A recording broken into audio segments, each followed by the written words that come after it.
Bismillahirrahmanirrahim. Assalamualaikum warahmatullahi wabarakatuh. Perkenalkan, kami dari kelompok 5 beranggotakan Bapak Fawaz Muhammad Irsyad dan saya sendiri Neng Siti Khotimah Jahroh. Di sini kami akan mencoba menjelaskan mengenai model EDDI.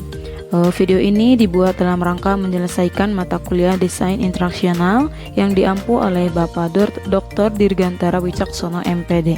Selamat menyaksikan.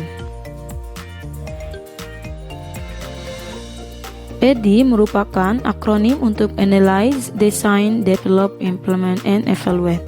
Konsep model EDDI ini menerapkan untuk membangun kinerja dasar dalam pembelajaran, yakni konsep mengembangkan sebuah desain produk pembelajaran.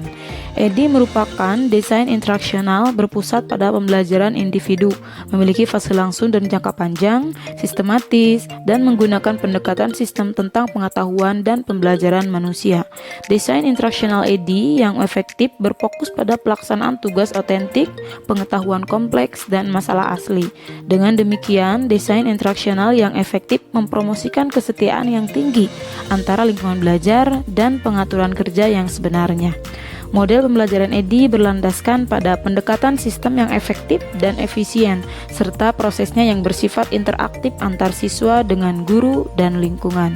Hasil evaluasi setiap langkah pembelajaran dapat membawa pengembangan pembelajaran ke langkah atau fase selanjutnya.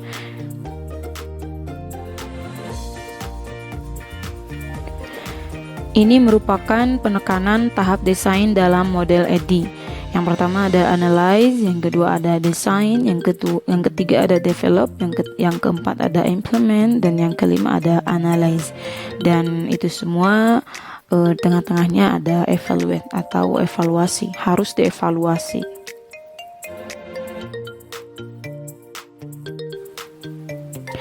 Mari kita bahas satu persatu tentang penekanan tahap dalam model EDDI. Yang pertama adalah tahap analisis. Tahap analisis merupakan suatu proses mengidentifikasikan apa yang akan dipelajari oleh peserta belajar, yaitu melakukan need assessment atau analis kebutuhan, kemudian mengidentifikasi masalah atau kebutuhan, dan melakukan analisis tugas atau task analysis. Oleh karena itu, output yang akan kita hasilkan adalah berupa karakteristik atau profil calon peserta belajar, identifikasi kesenjangan, identifikasi kebutuhan, dan analisis tugas yang rinci didasarkan atas kebutuhan. Tahap analisis menjelaskan masalah interaksional, tujuan, dan mengidentifikasi lingkungan belajar, pengetahuan, dan keterampilan yang ada pada pelajar.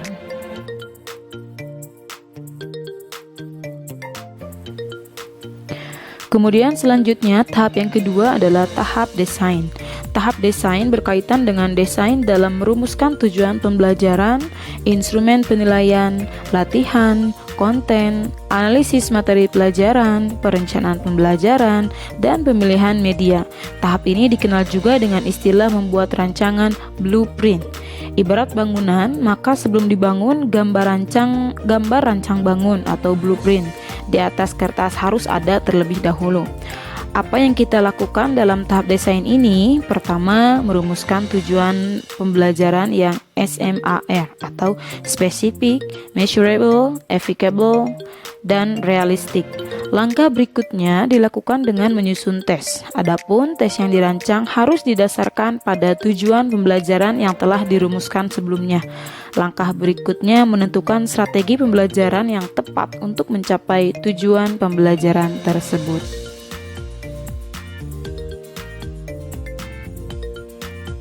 Selanjutnya saya akan menjelaskan tahapan berikutnya pada model EDDI, yaitu pada tahap develop, yaitu pengembangan. Development berisi kegiatan realisasi rancangan produk yang sebelumnya telah dibuat. Pada tahapan sebelumnya telah disusun kerangka konseptual penerapan produk baru. Kerangka yang masih konseptual tersebut selanjutnya direalisasikan menjadi produk yang siap untuk diterapkan. Pada tahap ini juga memerlukan instrumen untuk mengukur kinerja produk.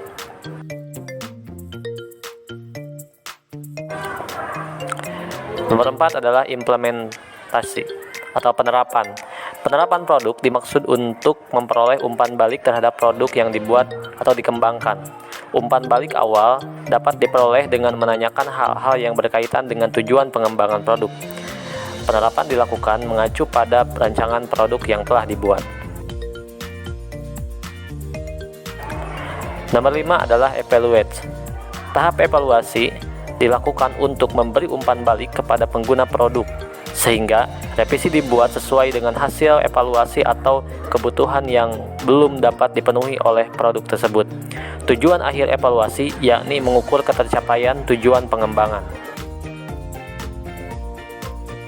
Adapun kelebihan EDI yaitu memperhatikan perkembangan ranah kognitif, afektif, dan psikomotorik siswa, bersifat konsisten dan reliable. Artinya, tidak dapat berubah dan dapat dipercaya. Saling ketergantungan satu sama lain sehingga tidak ada unsur terpisah dan sistem